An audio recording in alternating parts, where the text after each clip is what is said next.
estar nuevamente con nosotros acá en su programa Hechos y Opiniones. Le agradecemos infinitamente el seguimiento que nos dan, los comentarios que nos hacen. Todos comentarios a favor o en contra son bienvenidos. Nos interesa enormemente saber su punto de vista respecto a las cosas que aquí tratamos, pero más que eso, nos interesa saber qué cosas quiere usted que se trate en este programa, que usted entienda que tanto usted como televidente, como cualquier otro de los que nos acompañan en la audiencia, puedan sacarle algún nivel de provecho. Así que por favor, no se limite, no se restrinja, plantéenos sus puntos de vista, pero también sus opiniones respecto al esfuerzo que hacemos semana tras semana en este programa Hechos y Opiniones. Hoy tenemos un programa contenido variado, como cada miércoles, de suerte que usted, digamos así, aprovechemos esta hora en familia de manera adecuada. Como siempre, vamos a hablar de la situación de Estados Unidos. Tocaremos un aspecto muy específico que se está dando en este momento con los hermanos indocumentados en el estado de Nueva York. Vamos a tratar de detallar lo más posible la situación que sucede en este momento, una propuesta del gobierno estatal respecto, repito, a los hermanos que no tienen número de seguro social. De igual forma, vamos a ir a tocar los asuntos del patio nuestro, el patio que en nuestro hogar nativo, República Dominicana, y ahí vamos a hablar de varias cosas. La importancia de las remesas en esta coyuntura económica y política del país, sobre todo coyuntura económica. Vamos a conversar sobre la planteada reforma policial y la indignación del presidente Luis Abinader respecto al comportamiento policial de los últimos tiempos, o por lo menos durante su ejercicio de gobierno. Y bueno, saben que en la ciudad de Nueva York, en el estado, hay una competencia por posiciones electorales a nivel de la ciudad y en una que otras ciudades pequeñas. Entonces, frente a esa realidad, hemos venido trayendo candidatos a posiciones electas en la ciudad. Y hoy tenemos una invitada especial que nos va a hablar de su candidatura y sus propuestas en uno de los distritos más pobres que tiene la ciudad de Nueva York. Así que ese será el contenido que tendremos para el día de hoy. Por favor, no se mueva, acompáñenos. Hechos y Opiniones, ya regresamos.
Quiero comenzar este segmento conversando sobre la reincidencia policial respecto al asesinato a mansalva de hermanos de la comunidad afroamericana en Estados Unidos.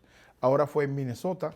La víctima es Daunte Gray, un afroamericano de unos 20 años de edad, en una situación un poco confusa, inexplicable, una situación lamentable, pero también pasó con un oficial norteamericano del ejército, que un policía le echó gas pimienta en los ojos y lo obligó a salir. Una persona que no lo agredió, no lo respetó, no tuvo ningún comportamiento amenazante contra el policía, ni en este caso, ni en el caso del chico de Minnesota.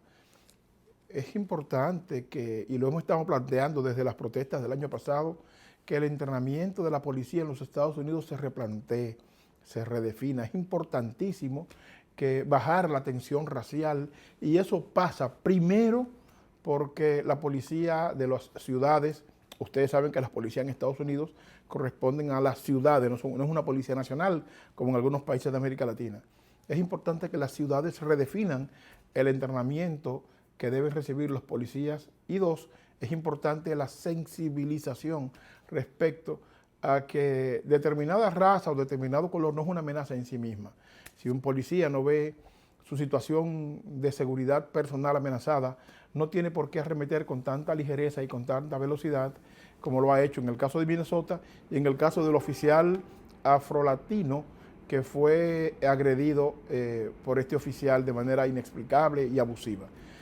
Por favor, las autoridades replantéense con seriedad el asunto de la reducción de el conflicto racial, de las tensiones raciales, y eso pasa, a mi juicio, por una redefinición y replanteamiento de la formación de los policías en las diferentes academias, que entiendan la importancia de vincularse de manera directa con la comunidad y de no responder a prejuicios raciales o étnicos, sino más bien a situaciones de hecho.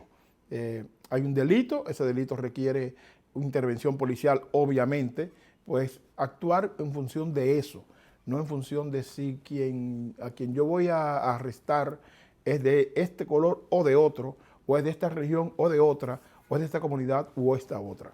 Así que necesitamos que seriamente, y sobre todo los candidatos que se están planteando llegar a puestos públicos, necesitamos que entiendan la importancia de replantearse la formación nuevamente de las policías locales para que esta situación empiece a tener un mejor respiro y que vivamos con un poquito más de tranquilidad en Estados Unidos. Vamos a tocar el asunto de la reforma policial de República Dominicana en un segmento más adelante, o sea que vamos a hablar de las dos policías, porque nos parece que conozco un intelectual dominicano que dice que los policías del mundo, todos los policías del mundo son iguales. Y eso vamos a tocarlo en el segmento con más detalle, en el segmento dominicano, respecto a la reforma policial de allá.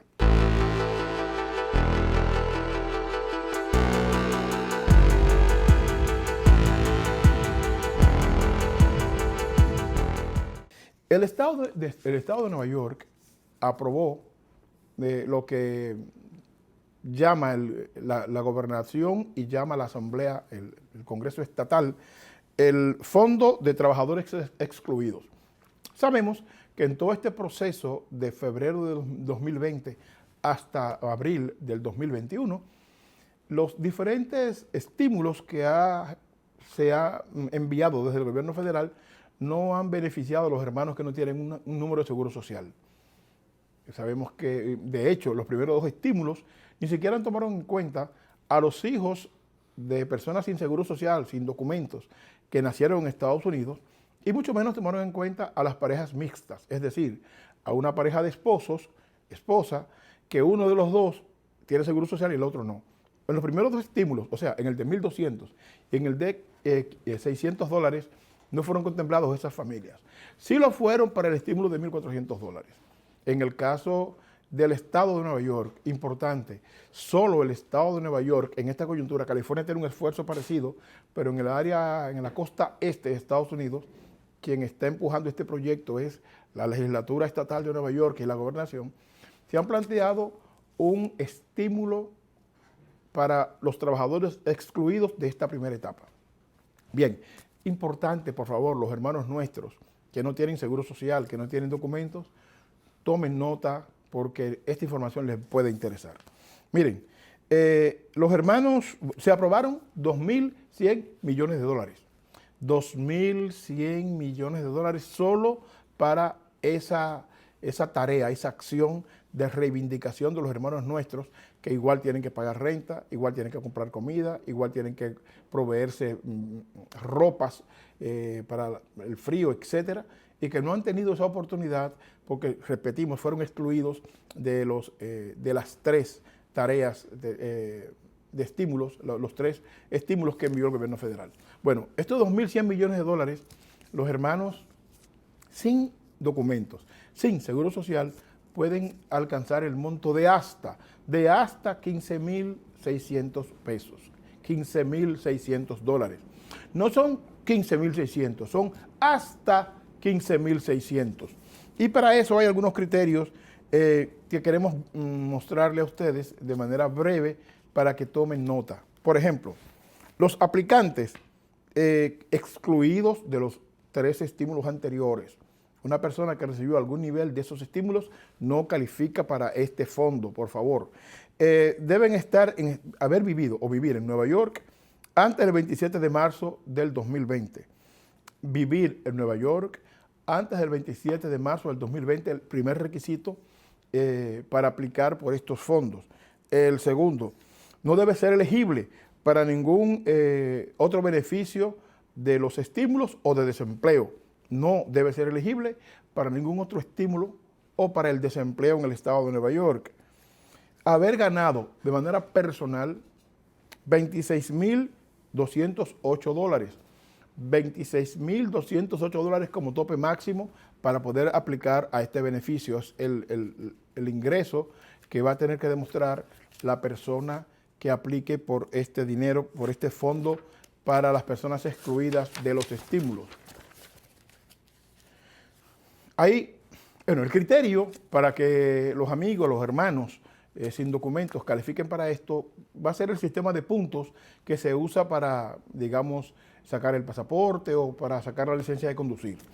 Por ejemplo, lo máximo en puntos serán 4 puntos. Lo que van a requerir para aplicar por estos beneficios serán 4 puntos. Por ejemplo, la licencia de conducir del estado de Nueva York o la identificación que da el estado, que no es licencia, pero que también lo del estado, que es identificación, vale 4 puntos. O sea que si ya usted tiene ese documento, ya usted tiene los 4 puntos necesarios para aplicar. Recuerden que el estado de Nueva York aprobó que los indocumentados podían tener derecho a sacar su licencia. Por lo tanto, muchos hermanos nuestros que han aprovechado esta oportunidad ya tienen su licencia y podrán aplicar solo con ella, porque ya eso son 4 puntos en sí mismos. Pero también podrán aplicar la persona ya con la licencia o la identificación cumplió. Si no tiene ese documento, va a tener que demostrar su identidad y eso va a implicar tener un pasaporte del país de origen vigente, no vencido, un pasaporte vigente. La ciudad de Nueva York en particular ha estado dando una identificación local para que las personas de la ciudad que no tienen número de seguro social puedan entrar a las bibliotecas, a hospitales, etcétera. Bueno, esa identificación también es válida para estos fines. Repito, una tarjeta de identificación con fotos. El certificado de matrimonio suyo es un punto. El certificado de divorcio es un punto. El certificado de nacimiento del extranjero es un punto. La tarjeta de membresía de algún parque, de algún centro de recreación, también es un punto. Una tarjeta de identificación, por ejemplo, en los consulados latinoamericanos han estado dando lo que llaman una tarjeta consular. Esa identificación consular también es válida para estos fines y es un punto. Un diploma, la persona estudió en el extranjero o estudió un curso acá y obviamente el diploma debe tener su nombre, eso también es un punto. ¿Cómo demostrar el tiempo que tiene usted viviendo en Estados Unidos y en la ciudad de Nueva York, el estado de Nueva York de manera particular? Bueno, una factura de servicio público, una factura de la electricidad, de teléfono, de cable, el celular, los celulares que se pagan que no son prepagados, sino un celular que tiene una factura regular, también es válido. Un estado bancario, un estado financiero del banco, también es válido y hay muchos bancos que aceptan con ITIN, aceptan abrir cuentas a la gente nuestra, eso también es válido. Un contrato de alquiler, es válido como forma de probar su lugar de residencia.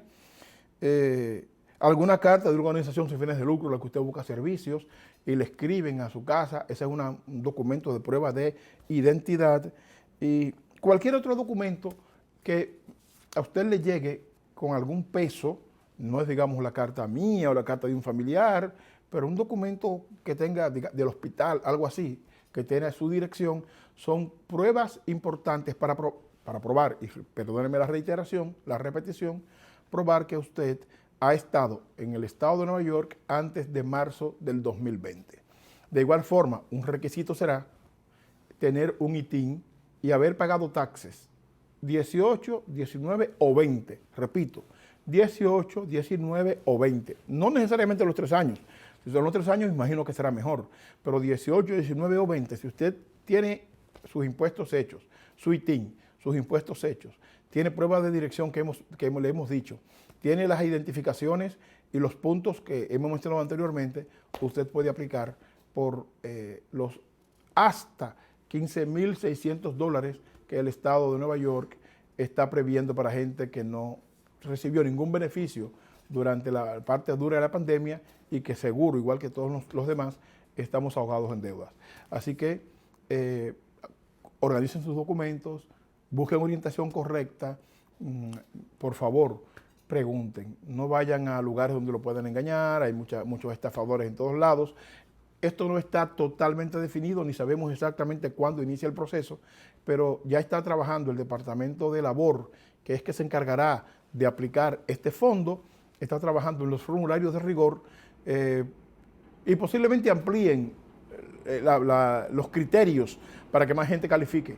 Así que, por favor, vaya al lugar correcto. No hay razón para que tenga que pagar por este servicio, no hay razón para eso. Así que, y esté pendiente de este programa, que inmediatamente el Estado de Nueva York y el Departamento de Labor definan y determinen cuándo inicia el proceso y los criterios finales de todo esto, lo estaremos informando acá y en el programa Opción New York para nuestra audiencia. Llame otra vez, pregunte en el lugar correcto, no se aventure a alguien que le diga que debe pagar tal cantidad de dinero para aplicar por estos beneficios. No, eso no va a ser necesario porque está previsto que sea algo ligero y fácil para que el Estado desembolse el dinero. Ojo, no le van a dar el dinero por el que aplique, le aprueben de una sola vez, sino que será en cuotas semanales que le irán haciendo llegar el dinero que le corresponde. Por lo tanto, no va, digamos, si usted alcanzó la cuota de 15,600 como tope, no le van a mandar un cheque con 15,600, sino que está previsto que sean desembolsos semanales hasta agotar la cantidad que le aprobaron. Así que los hermanos sin documentos del estado de Nueva York, por favor, ojo avisor, ojo abierto, pendientes, atentos a este programa, Opción New York, que lo vamos a mantener al día, pies juntillas, de cuándo inicia este proceso de reivindicar a los hermanos nuestros que no han recibido ningún beneficio durante todo este proceso de pandemia. Y bueno, felices por ustedes, contentos porque finalmente el Estado de Nueva York se acordó de que los indocumentados también existen, y perdonen el parafraseo de Joan Manuel.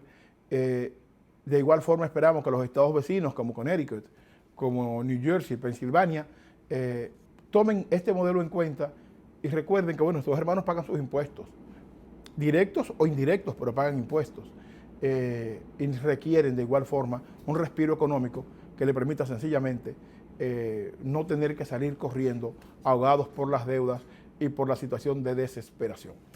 Quiero concluir el comentario de hoy respecto a la situación de la frontera.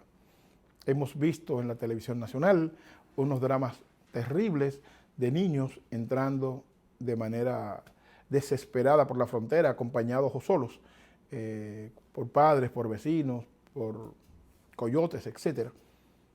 Y hemos también visto la propuesta del presidente Biden de empezar a enviar dinero hacia los países de Centroamérica, que es el origen de estos migrantes hermanos nuestros, para ver si se disminuye esta avalancha de seres humanos. Decirle a Casablanca y decirle a los oficiales electos que ven este programa que la fiebre no está en las sábanas. El problema de Centroamérica es un problema profundo que no se resuelve solamente mandándole unos cuantos dólares a los gobiernos, que lamentablemente en su mayoría dinero se pierde en el camino, porque los gobiernos nuestros son profundamente corruptos, sino que el problema está en generar empleos en los países nuestros, generar trabajos decentes y trabajos de calidad. El problema está en que las maquiladoras, las zonas francas, no son suficiente medio de ingresos decentes como para que la gente prefiera quedarse allá. Es tiempo de retomar el campo, de retomar todo el proyecto de desarrollo nacional, cada país, que permita que la gente, repito, tenga cosas básicas como salario decente, trabajo decente, acceso a una vivienda decente, derecho a la salud, derecho a la recreación, de suerte y manera que no se vea la necesidad de tomar esos riesgos, de correr situaciones tan complicadas como la que vemos en la televisión nacional en la frontera y todo el trayecto desde desde Honduras hasta la frontera norteamericana, situaciones sumamente lamentables. Nunca sabremos la gente que ha muerto en el trayecto, la gente que ha sido violada, etcétera, porque esa parte de las noticias no la saben o no la ven o no la reportan, cualquiera de ellas. La fiebre Casablanca no está en las sábanas. Hay que repensar tanto la política económica de Estados Unidos en la dirección que la estamos empujando, no este gobierno, todos los gobiernos desde Reagan hasta acá, y dos, redefinir las relaciones económicas y políticas con América Latina más allá de mandarles migajas. Ese problema no se va a resolver mandando 2 o 3 pesos, dólares, varios millones de dólares a los gobiernos de Centroamérica, porque, repito, el problema es mucho más profundo y Casablanca lo sabe, y los economistas norteamericanos lo saben, y los que diseñaron esta política hambreadora de América Latina, que provoca que la gente salga corriendo despavorida para buscar el famoso sueño americano, saben perfectamente bien que ese modelo se agotó, que ese modelo se acabó y que es tiempo de repensar la política económica, no solo en Estados Unidos, sino en América Latina, para evitar que nos comamos unos a los otros.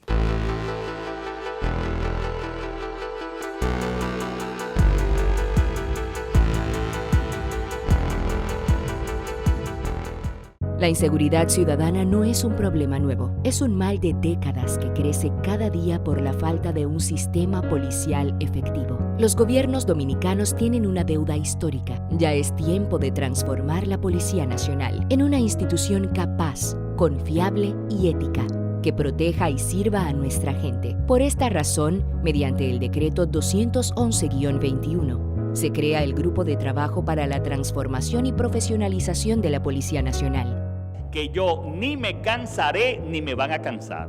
Pero estamos preparados y determinados para no parar y concluir esta transformación con éxito, cueste lo que cueste y me cueste lo que me cueste. Para reformar legal, institucional, operativa y funcionalmente a la Policía Nacional. Este es el primer paso hacia nuestra meta, una nueva Policía Nacional, más humana y capaz, que proteja las vidas y los derechos de los ciudadanos.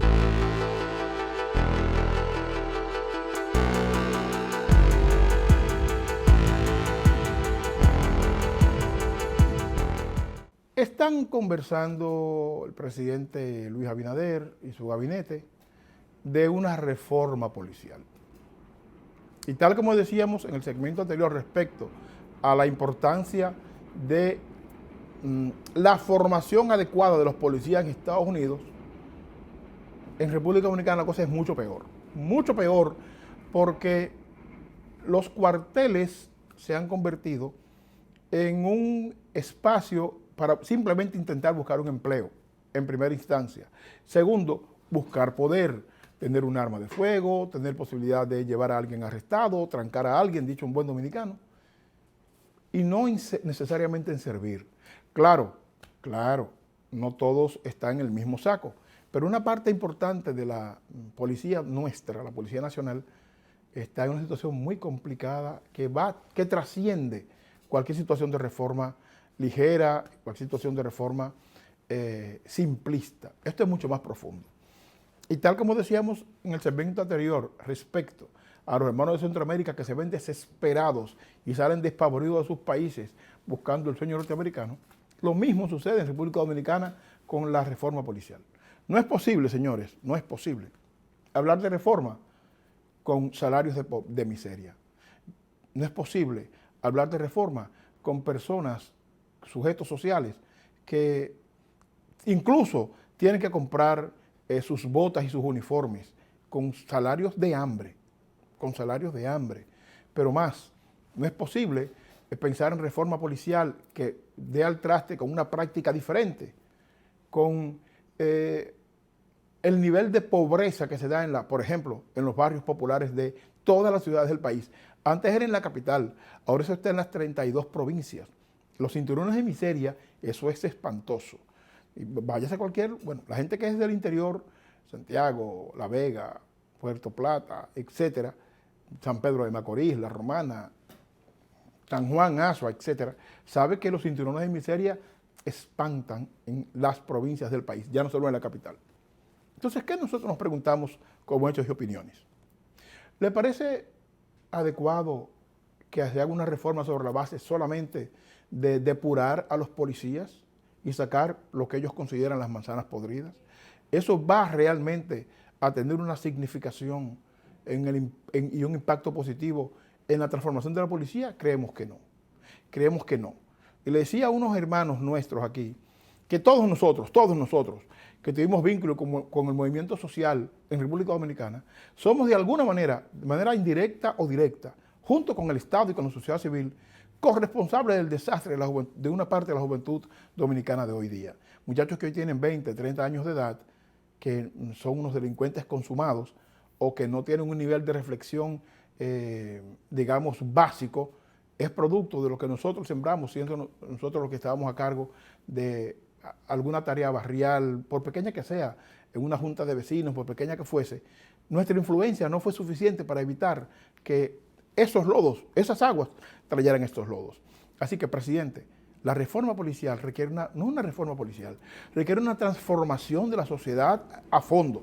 Requiere retomar aquella práctica de los clubes locales en donde los muchachos jóvenes encontraban un nicho para ir a hacer cosas tan útiles como el teatro, la literatura, el deporte, que le ocupa la mente, le permite crecer a nivel intelectual o a nivel físico, le permite desarrollar otras cualidades que solamente así se desarrollan, participando en colectivo, participando en grupo, conociendo a la gente, profundizando el nivel de confianza y el nivel de humanidad en el territorio donde se desarrolla. Eso es vital. Pero otra cosa, presidente, si los salarios de los padres de esos muchachos no mejoran, los niños tendrán que irse a la calle a delinquir, en principio, pero también a trabajar antes de tiempo.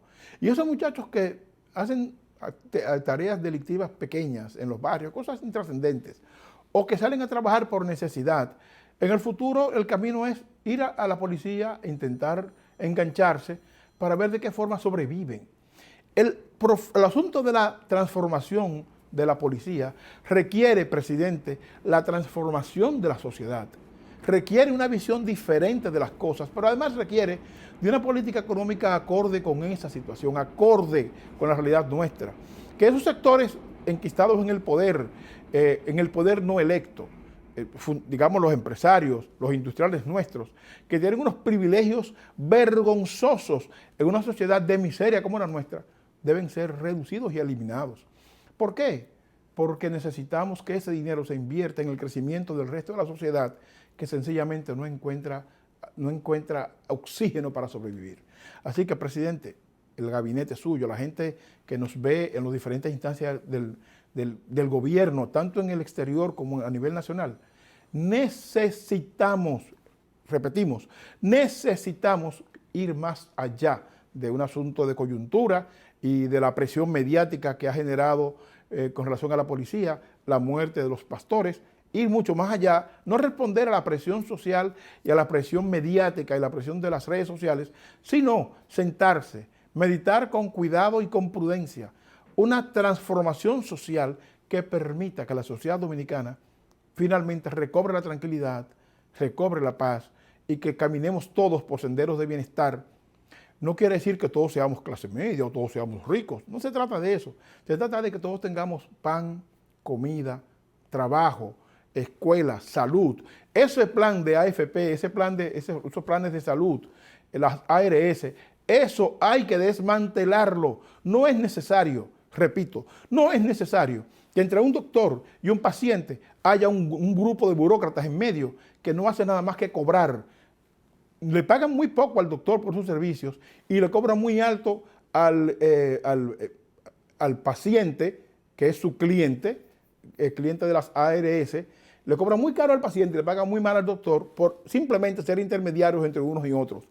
En los 70, los 80, los 90, usted iba al hospital y punto, se acabó. Usted quería pagar una clínica privada, pues iba a su clínica, veía al médico, pagó y se acabó. Ahora hay un grupo de intermediarios que se están haciendo multimillonarios a costa del sudor y las lágrimas de los trabajadores y a costa de pagarle muy mal y abusar de los médicos.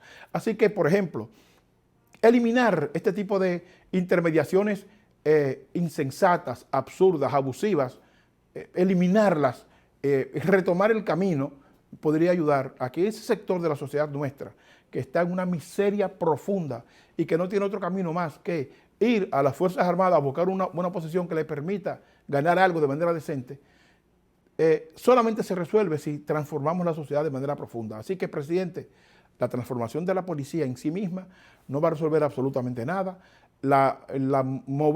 Quitar de su posición al actual jefe de la policía o director policial, como lo quieran llamar, no resuelve nada. El problema no está, la fiebre no está en las sábanas, presidente. Hay que tratar el problema de fondo, la fiebre está en el cuerpo. La reforma policial es insuficiente, vamos a mucho más allá.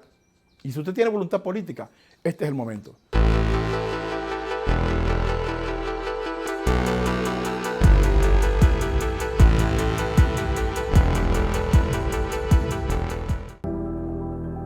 La casa de mi padre, quien fue militar, estaba a una calle de la 4ª Brigada de Infantería de la Fortaleza General Benito Munción. En ocasiones, por la mañana, cuando salían las tropas con las canciones militares, los cantos de trote y marcha, me despertaban y esos cantos inspiraron en mí un sentimiento militar que hasta la fecha ha permanecido.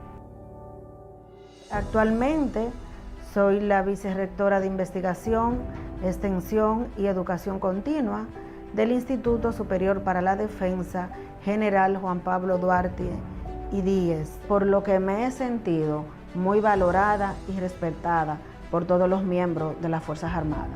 En tal sentido, en lo que es el ámbito académico, sí me gustaría seguir incursionando en la profesionalización y estoy pensando hacer un doctorado en Ciencias de la Educación. Externo mis felicitaciones a todas las mujeres que decidieron formar parte de las Fuerzas Armadas por su solidaridad, por su compromiso y por su lealtad institucional. Hago un llamado a todas las mujeres de mi país, República Dominicana, que desean ingresar a las Fuerzas Armadas, de que nuestras puertas están abiertas. Y si Dios me concediera el honor de nacer de nuevo, sin temor a equivocarme, sería miembro del glorioso ejército de República Dominicana.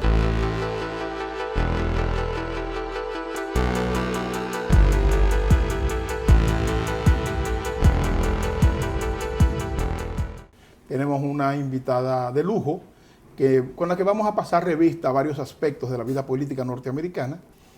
Una persona ducha en política nacional, una persona que tuvo un desempeño inicialmente como pasante, pero luego hizo sus buenos aportes en Casa Blanca, en el gobierno del presidente Barack Obama, y que hoy la tenemos como precandidata en un distrito nuestro, en la zona del Bronx, y que queremos conversar, que ustedes conozcan, escuchen, conozcan sus destrezas, sus capacidades para manejar asuntos públicos. Pierina Sánchez, bienvenida. Gracias por la oportunidad. No, el placer es nuestro, y sobre todo personas jóvenes.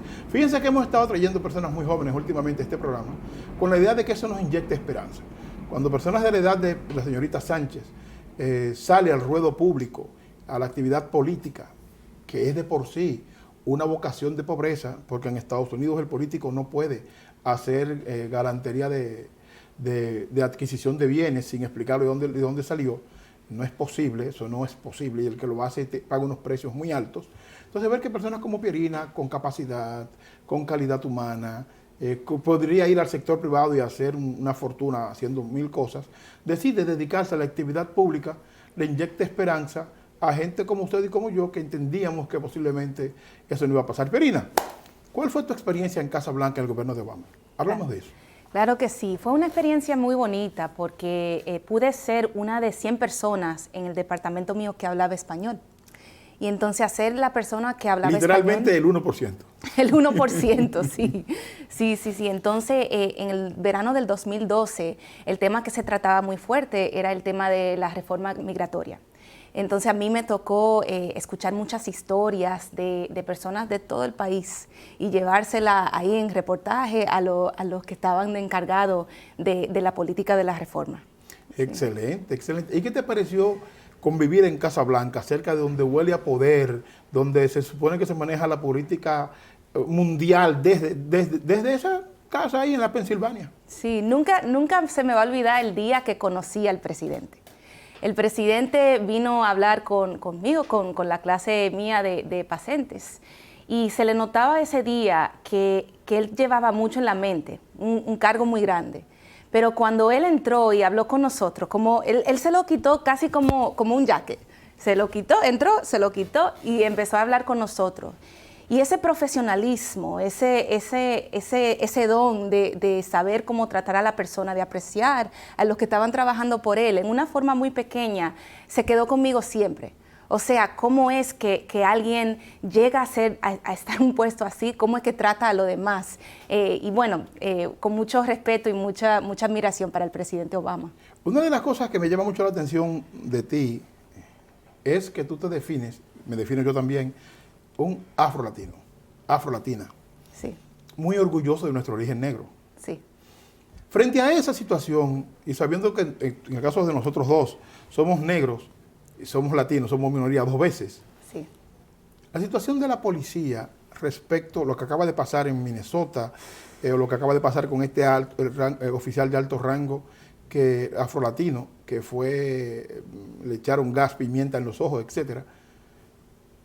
¿Hasta dónde tú entiendes que las policías, como son municipales, las policías municipales de los Estados Unidos, deben recibir un reentrenamiento que le permita tener una relación diferente con la comunidad, con las minorías? Claro. Para mí, yo, como lo dice usted, muy orgullosa de ser afrodominicana, ¿verdad? Somos negros y somos latinos, somos las dos cosas. Y para mí es importante nombrar eso, porque eso es un entendimiento de la historia que tenemos en República Dominicana, de la historia que tenemos en este país, y también tiene que ser parte del entendimiento de la policía. Los policías en este país empezaron como patrulleros de esclavos.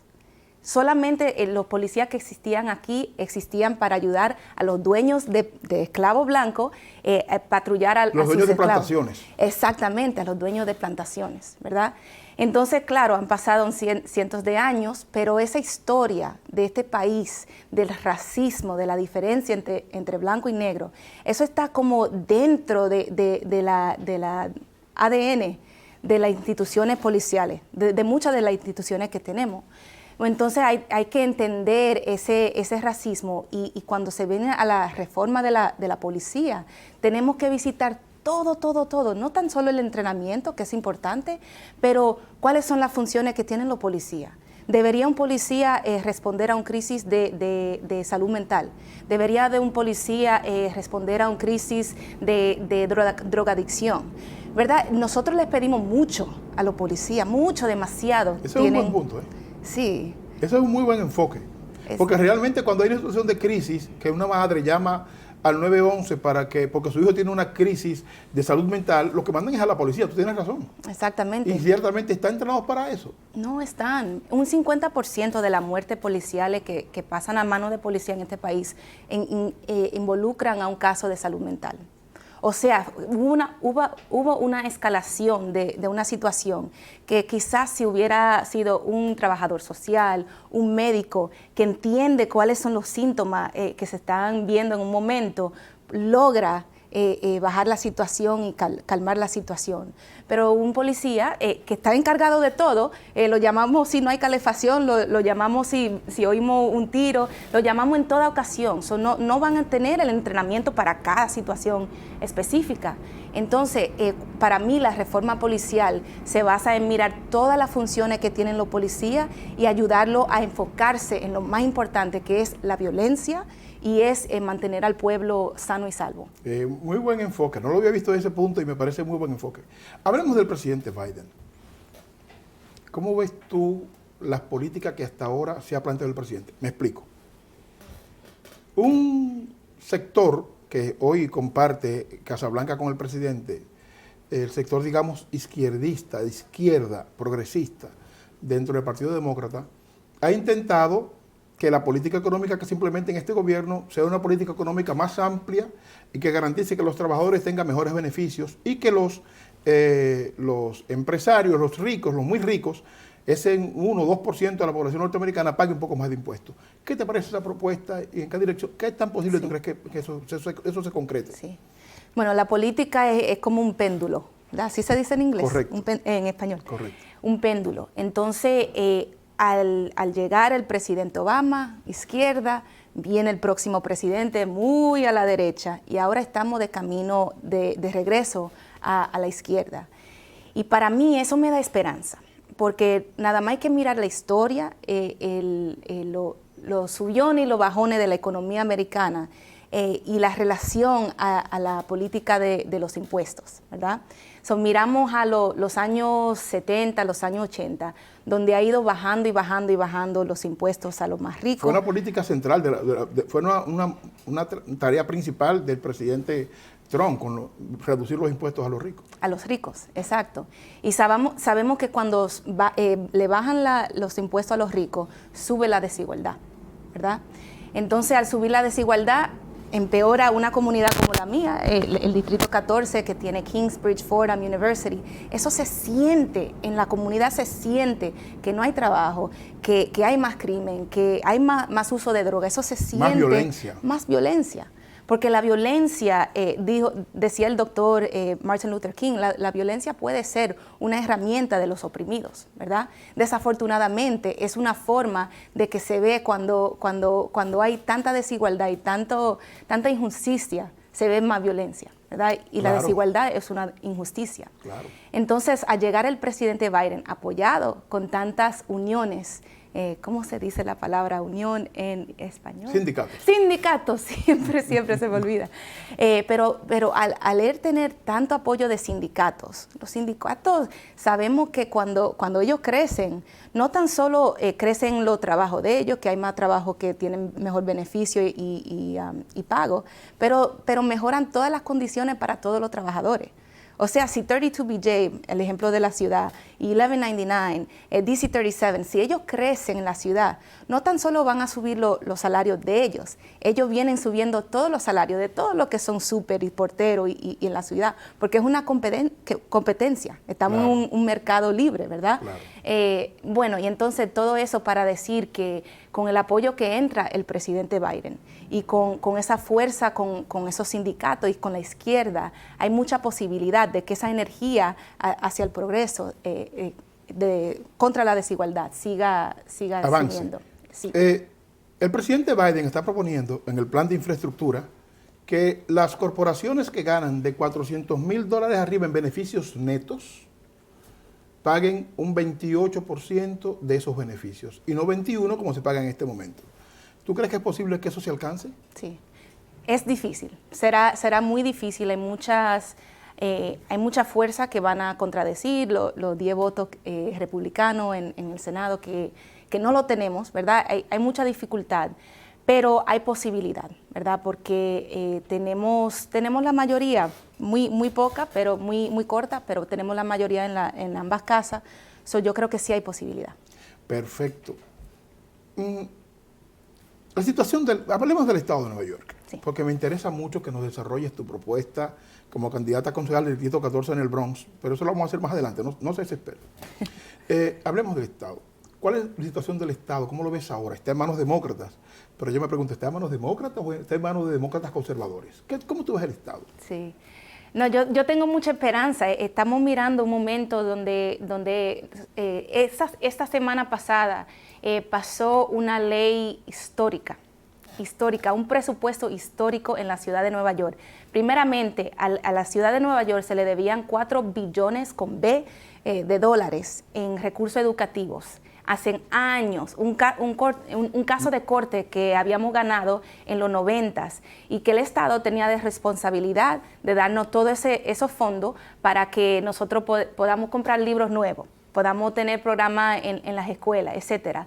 Y vimos que en este presupuesto pasó los fondos completos para la educación. Pasó un fondo histórico para trabajadores sin documentos, que hasta ahora no habían recibido nada de ayuda, aunque también aportan en la ciudad de Nueva York. También pagan sus impuestos de diferentes formas. Entonces, 2 billones de dólares para esos trabajadores. 2.100 millones, correcto. 2.100 millones, gracias, para esos trabajadores, increíble. Y también tenemos unos fondos para los arrendatarios que se han retrasado en su renta por causa de la pandemia. Y es un presupuesto muy progresista que viene porque la fuerza de la izquierda en esta ciudad está creciendo. Ha crecido mucho. Y también esa fuerza izquierda se está viendo reflejada en quienes nos representan en la Asamblea y quienes nos representan en el Senado del Estado de Nueva York. O sea, a tu juicio, el Congreso Estatal, Asamblea y Senado, ha dado un giro porque eran 2 cámaras muy conservadoras y muy complicadas. Pasar algo ahí era casi un dolor de cabeza. ¿Tú crees que ha dado un giro que va en la dirección de pensar en la clase trabajadora más que en los grandes bancos y los grandes intereses de Wall Street? Claro que sí. Después ganaron 6 senadores en el 2018 que fueron contra de otro demócrata, 6 senadores demócratas que le ganaron a 6 senadores supuestamente demócratas, ¿verdad?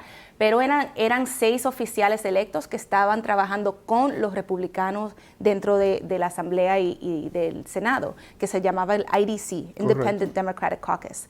So, después de esa victoria de los demócratas tan izquierdistas, han subido más, ¿verdad? Han subido otros que son socialistas. Y bueno, esta fuerza se traslada directamente a la política más progresista que estamos mirando en este momento. La situación del gobernador, ¿qué comentario te merece la situación del gobernador en este momento? Decimos en Dominicana, paloma en zinc caliente, no sabe dónde pararse. Sí, no, está en agua caliente, ¿verdad? Primeramente, como mujer, como persona que ha experimentado, tratamiento de esa clase en diferentes ocasiones, yo entiendo que cuando 8 mujeres separadas vienen y hacen acusaciones contra un político tan fuerte, no importa si ha pasado 1 año, 2 años, es difícil decir, sí, a mí me acosaron, yo sufrí un abuso, porque eso tiene mucha, eso da, ¿cómo se dice? Es humillante. Y además que ustedes las mujeres corren el riesgo de que nosotros los hombres digamos, ella se lo buscó, ella es la que se pone de simpática, si ella no hubiese tal cosa no sucede, o si el tipo le gusta tal vez, ella no lo denuncia. Ese tipo de comentarios abusivos de parte de nosotros contra ustedes hace que ustedes tengan el temor de dar a conocer esa situación. Sí, es completamente inaceptable, ¿verdad? Porque en una situación entre 2 profesionales, entre alguien con poder y alguien con menos poder, nosotros entendemos que estamos en una situación profesional, no hay pregunta, uno no coquetea en una situación así, sea hombre, sea mujer, sea nadie, es profesional, estamos ahí para trabajar. O sea, no hay cuestión de que hubo un abuso, si hubieron 8 mujeres que están diciendo, esta es mi historia, y más de eso, el problema de los números que lo cambiaron en los centros de ancianos. Correcto. Sí. Mira, vamos a seguir conversando con Pierina Sánchez, precandidata por el distrito 14 del Bronx. Vamos a hablar ahora un poco más del distrito y de sus propuestas. Así que, por favor, no se mueva, ya regresamos, Hechos y Opiniones.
De regreso con Hechos y Opiniones, conversando con Pierina Sánchez. Dice la producción que es prima nuestra, porque yo soy Samuel Sánchez, pero bueno, es una candidata latina, dominicana, afrocaribeña, del Distrito 14 del Bronx.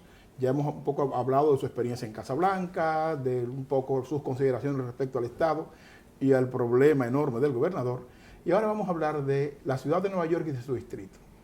Pierina, ¿qué te motiva, teniendo tu nivel profesional, para irte al sector privado a hacer dinero? ¿Qué te motiva, siendo tan joven, ser candidata del Distrito 14, que es uno de los distritos más pobres de la ciudad de Nueva York y posiblemente de Estados Unidos? Sí. ¿Qué te motiva? Yo nunca me voy a olvidar de, con 3 o 4 añitos, que me despierta mi mamá en el medio de la noche, a mí y a mi hermano gritando, Pierina, levántate, Willy, levántense, un fuego en el edificio donde estábamos. Y ese fuego, nos bajamos, un coat, un zapato solamente de prisa. Un fuego que ese fue mi primera experiencia del acoso de un dueño de edificio contra mi familia. Y no iba a ser el último. Los abusos que sufrimos nosotros en nuestra comunidad por no hablar inglés, por ser más pobre, por ser negro, ¿verdad? Por ser una comunidad de minoría. Eso nunca se va de uno, ¿verdad? Eso siempre se queda de uno. Yo estudié en Harvard University, con la persona más rica, con el nieto del presidente de qué sé yo qué, así. Pero yo nunca me separé de mi experiencia de aquí de la comunidad. Incluso yo daba tutoría en una cárcel durante la universidad. Yo en Harvard me iba a ayudarle a los muchachos que estudiaran para su GED. ¿En qué cárcel tuviste esa experiencia? En Boston. ¿O en Boston? En Boston, sí. Me imagino que viste muchos dominicanos ahí. Sí, muchos dominicanos, muchos puertorriqueños, muchos afroamericanos. Sí. Ya, que somos la presa fácil para las cárceles, ¿no? Exactamente. Por nuestra situación de no poder pagar abogados que sepan defender nuestros casos. Exactamente. Bueno, tu motivación entonces tiene que ver con tu experiencia de vida para regresar al Bronx a ser candidata. Exacto. Tu relación con el Distrito 14, ¿qué tiempo tienes viviendo en el distrito? Háblame de tu relación con el distrito. Sí, no, toda mi vida. Nací en la 183 con University, ahora vivo en la 184, es decir, no he ido muy lejos. Y toda mi vida me la he pasado ahí. Después de terminar la universidad, yo vine y trabajé con el concejal Fernando Cabrera. Incluso ahí, de nuevo, experimenté todas esas situaciones que pasamos nosotros, de que no hay agua caliente, del abuso de esto, de la inmigración, de que mi hijo cayó preso y por qué, y ayúdame, ¿verdad? Son muchas situaciones que yo la viví personalmente, y entonces después también la trabajé como trabajadora en la oficina del concejal. Y nada, después de eso, uno se frustra trabajando caso por caso. Yo trabajé con más de 1000 personas en esa oficina día a día con los mismos problemas. Uno se frustra. ¿Por qué? ¿Y qué se puede hacer a nivel? La impotencia. La impotencia. ¿Qué se puede hacer a nivel de la ciudad, a nivel estatal, a nivel federal, para que no sea el mismo problemita? Se debería de tener una solución al nivel de sistema. Para eso fue que yo me fui a estudiar en mi maestría a Princeton, y por eso fue que terminé trabajando en la Casa Blanca. Terminé siendo asesora principal en asuntos de vivienda, de economía y de desarrollo económico en la alcaldía de Blasio. Okay. Porque quería trabajar, y necesitamos, en realidad, un concejal necesita trabajar al nivel de los sistemas, y no tan solo que cada persona que llegue va a tener el mismo problema. Porque no habrá capacidad para resolver cosas de manera individual. Exactamente. Una oficina de un concejal no tiene un presupuesto como para atender esas cosas. Exactamente. Pierina, la situación, bueno, tu distrito, el distrito 14, ¿cuáles vecindarios compone el distrito 14? Para hacerte la pregunta. Estamos en Kingsbridge, Fordham, University Heights, Benside, como dice mi mamá. Sí, correcto. Tremont, ¿Y yo también? Sí. Mount Hope, Mount Eden. Sí, todo el noroeste del Bronx. Bien, esta zona del Bronx tiene un porcentaje muy alto de trabajos por cuenta propia, de chiriperos o de pequeños negocios, como le hemos puesto nosotros, un pequeño empresario. Sí. Es un chiripero que está intentando sobrevivir como puede. Sí. Sin embargo, esos pequeños negocios abiertos en las calles que tú has dicho, por ejemplo, en Burnside, sí, toda esa zona, tienen el problema de que pagan un porcentaje muy alto de property tax. Sí. y esto está hundiendo los pequeños negocios. Sí. ¿Has pensado tú en la necesidad de reformar o de avanzar alguna ley local de la ciudad que permita que los dueños propietarios de pequeños negocios no se sigan ahogando? Sí, incluso eso es uno de los temas principales para mí, es ese apoyo a los pequeños empresarios, porque ahora mismo uno camina en la calle Fordham Road y uno ve casi el mismo número de empresarios dentro de la tienda y tiendas cerradas, y se ven casi el mismo número en la calle vendiendo vendedores ambulantes. ¿Verdad? Y para mí eso es en una sola foto, eso es un ejemplo del crisis que tenemos, ¿verdad? Que son tan caras las rentas de estos comercios que personas prefieren estar en la calle. Y eso no es sostenible, esa situación. Yo tengo 3 propuestas para luchar contra esto. Excelente. Primeramente, el control de las rentas. El control de las rentas para los comerciantes. Es algo que lo tenemos en la vivienda, pero no lo tenemos en los comercios. Y sabemos que en Kingsbridge... Los landlords hacen lo que les da la gana con los comerciantes. Hacen lo que quieran. No hay nada que hacer. Y sin ese proyecto de ley a nivel de la ciudad y al nivel del estado, eso va a seguir. Ayer mismo estaba yo hablando con una farmacia que está en Mount Eden, que me dice que el dueño le quiere subir la renta a $7,000 y que él acaba de hacer un proyecto de completamente arreglar el local. Renovar el local. ¿Y qué va a hacer? ¿Va a tener que pagar? ¿Y qué recursos tiene? Nada. Porque se necesita, ¿verdad? Necesitamos soluciones sistemáticas y un proyecto de ley con control de renta para ellos y que le garanticen que tengan un lease de 1 año, de 5 años, como sea. Eso lo va a ayudar muchísimo. La segunda propuesta es ponerle una penalidad a esos dueños de locales que se mantienen los locales, prefieren mantenerlo vacío en vez de rentarlo a una renta razonable. Presionar el mercado para ellos poder ganar más. Exacto. Entonces hay un commercial vacancy tax, que sería un impuesto que se le pone a esos dueños que mantienen esos locales vacíos. Incluso eso es algo que le hace mucho daño a la comunidad. Claro. Es un síntoma de fracaso, es un síntoma de quiebra económica. Exactamente. Eso deprime. ¿Y la tercera propuesta? Sí. La tercera propuesta yo creo que es la más importante. Y la tercera propuesta se trata de la ayuda económica directa.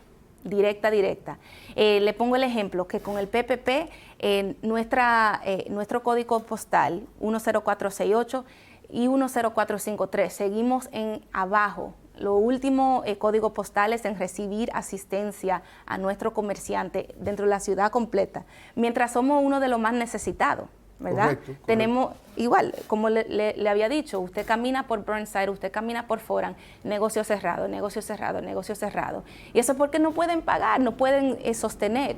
Entonces, ¿qué pasa? ¿Por qué no ha llegado el PPP? ¿Por qué no ha llegado la ayuda del Estado y de la ciudad?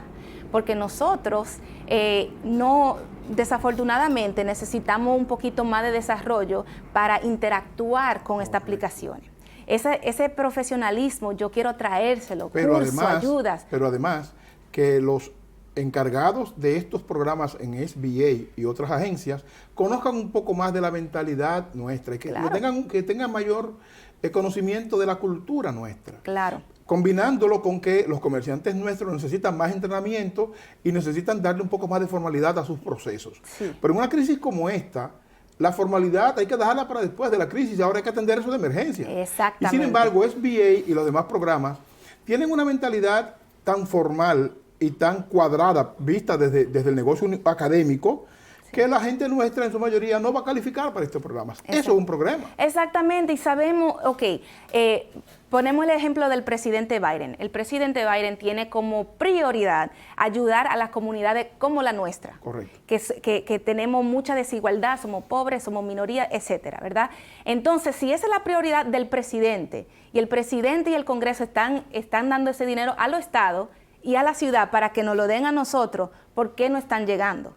O sea, si los procesos formales no están ayudándonos nosotros, los procesos tienen que cambiar. Claro. ¿Verdad? Sí, entrenamiento a largo plazo, pero como ha dicho usted, señor Primo Sánchez, es hoy que tenemos que hacer llegar ese dinero a la comunidad para que esos negocios no cierren y la comunidad siga vibrante. O sea, yo podría concluir, y cometo un atrevimiento, Pierina, perdóname, que digamos tú ganas el distrito, la nominación en el distrito 14, Sí.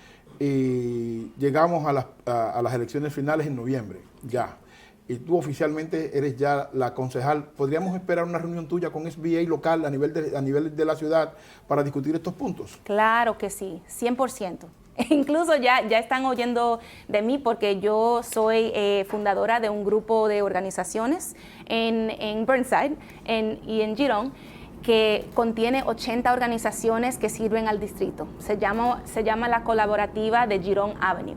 Entonces somos 15 organizaciones que estamos organizando a 80 y trayendo esos recursos y teniendo esas conversaciones ahora para cambiar estos programas para servir a nuestra comunidad mejor. Además del aspecto económico para los pequeños comerciantes, que nos ha detallado muy bien, ¿cuáles otras dos áreas tú entiendes que son importantes intervenir si tú eres electa concejal por el Distrito 14? Sí. ¿Cuáles otras dos áreas? Dos cosas más. Bueno, tenemos que llegar al tema de la vivienda. Fue mi historia de origen. Necesitamos estabilizar a la vivienda en la comunidad. Eso se trata de la ayuda ahora mismo con la renta, que muchas personas están detrás. Pero para mí, yo pienso en una cifra. Esa tasa es que el 6% de nuestros vecinos son dueños de su apartamento o de su casa. 6%, un 94% somos arrendatarios, a comparación de 60% en la ciudad. Esa cifra, el único punto es que nosotros no somos dueños del Bronx. Simple. No somos dueños. A propósito de eso, y me gusta el asunto de la vivienda, la situación en el Bronx hay muchas construcciones, pero sin embargo se está reservando, y si estoy equivocado por favor corrígeme, apenas el 20% para bajos ingresos. Exacto. Y el 80% para el mercado. Eso quiere decir que se va a desalojar el Bronx de la gente nuestra. Exactamente. Y van a tener que seguir cogiendo hacia los suburbios. Exactamente. ¿Qué podemos hacer para detener eso? Eso es una decisión que toma un gobierno. O sea, de cómo van a usar los recursos finitos, los recursos limitados que tenemos para crear viviendas. Para mí, por eso es que yo traigo ese tema de ser dueño de la vivienda, porque la ciudad de Nueva York gasta $1,000 millones todos los años para crear viviendas, y lo hace de esa forma, 20% para personas de bajos recursos y 80% para el mercado. Esa es una decisión, podrían ser 50%, podrían ser rentados, podrían ser de dueños. Claro. Para mí, yo fui asesora principal, como le dije, en la alcaldía, en asuntos de vivienda. Yo miraba este programa y ese es lo que yo quiero reformar. ¿Cómo se usa esos $1,000 millones para ayudar a la comunidad a ser dueños y para ayudarnos a salir adelante? No, pero Pedrina, tú tienes que volver, tenemos que detallar eso. Sí. ¿Por qué? Porque eso, el pago de renta para la comunidad nuestra es el 60%, en algunos casos 70% del ingreso. Sí. Por lo tanto, tú tienes que volver, comprométete con la audiencia nuestra, que vienes a detallarnos eso, porque es importante el asunto de la vivienda y la propiedad. Sí. No tenemos nada. No tenemos nada. ¿Qué días son las elecciones primarias?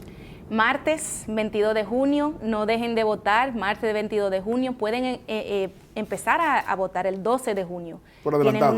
Por adelantado, tienen una semana y recuérdense que voto preferencial. Tienen que marcar, ojalá que a Sánchez primero, y entonces a los demás candidatos tienen que elegir a 5. Perfecto. Sobre el voto preferencial, también sugiero que venga por dos temas.